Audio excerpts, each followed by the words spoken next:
Assalamualaikum warahmatullahi wabarakatuh. Sahabat MPI yang dimuliakan Allah Subhanahu wa taala. Syukur alhamdulillah kita berada di bulan Ramadan dan kita ketemu lagi di bulan Ramadan. Tentu kita tahu bersama bahwa ketika Ramadan banyak sekali makanan-makanan yang dihidangkan, yang di atas meja kita. Ada buah rambutan, ada buah pisang dan lain sebagainya. Banyak sekali. Sahabat MPI yang dimuliakan Allah Subhanahu wa taala. Daripada makanan-makanan tersebut, kalau kita mendengar dari filosofi yang ada di Jawa, ada namanya tumpeng, ada namanya kupat, ada namanya lepet. Orang Jawa biasanya mempunyai filosofi makna-makna tersendiri tentang makanan. Kayak tumpeng artinya adalah kalau metu harus mempeng, maksudnya kalau kita keluar harus semangat luar biasa. Yang kedua kupat, kupat ketika sebentar lagi mungkin kita akan menghadapi Lebaran, ketupat itu ada ngaku lepat, mengakui diri kita mempunyai dosa dan kita salah. Ada juga lepet. Apa itu lepet? Lepet adalah sesuatu yang salah disimpan rapat-rapat. Ini adalah filosofi Jawa tentang makna makanan.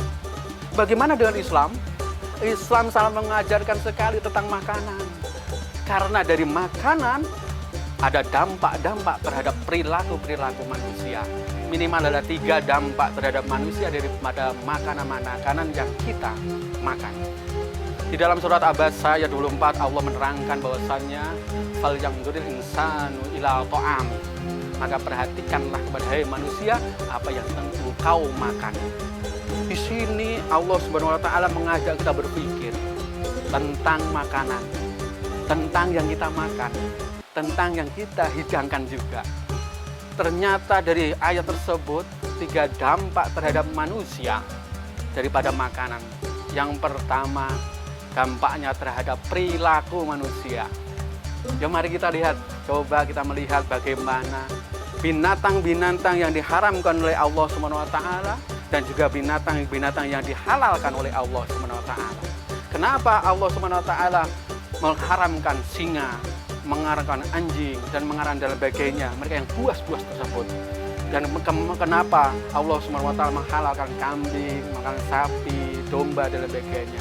Karena di situ ada perilaku yang akan berpengaruh terhadap manusia tersebut.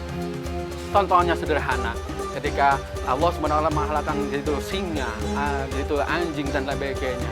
Karena binatang tersebut adalah pemakan daging dan auranya akan yaitu marah, auranya yaitu puas dan sebagainya. Seperti itulah kenapa dilarang, supaya manusia juga tidak puas dan tidak mudah marah. Kenapa boleh daging seperti kambing dan sebagainya? Karena yang dimakan oleh kambing, sapi, domba dan sebagainya adalah sesuatu yang lunak dan sebagainya, seperti rumput dan sebagainya. Akhirnya menjadi apa? Menjadi lunaknya diri kita, menjadi jinak juga.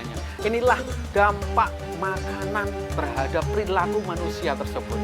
Bila mana manusia memakan sesuatu yang haram atau yang halal, juga terhadap dampaknya yang kedua, yaitu tentang ibadah kita.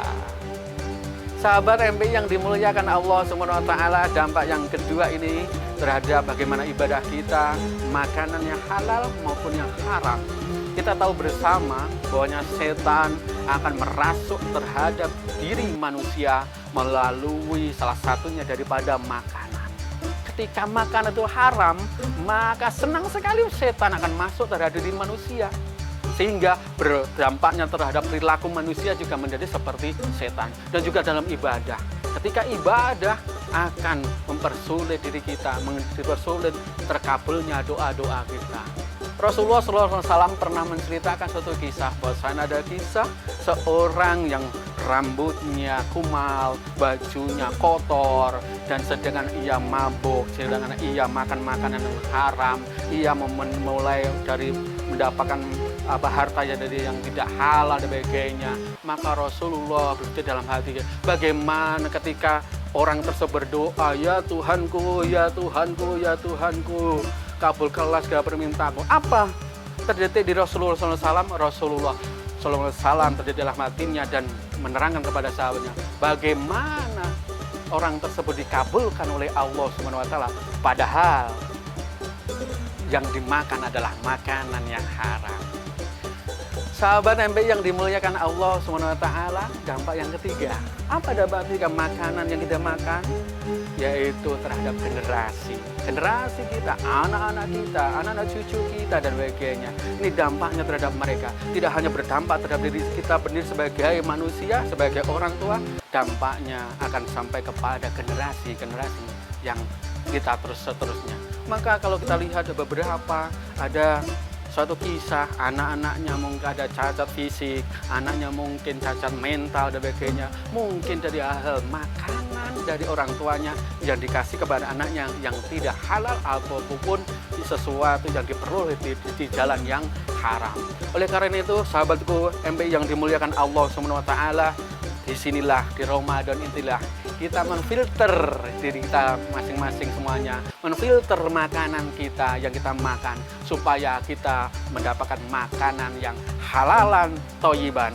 Hati kita bersih, jiwa kita bersih, pikiran kita bersih, perilaku kita baik, dan kita ibadah diterima oleh Allah Subhanahu wa taala. Terus yang selanjutnya adalah generasi yang terpenting adalah generasi kita menjadi anak yang soleh dan soleha.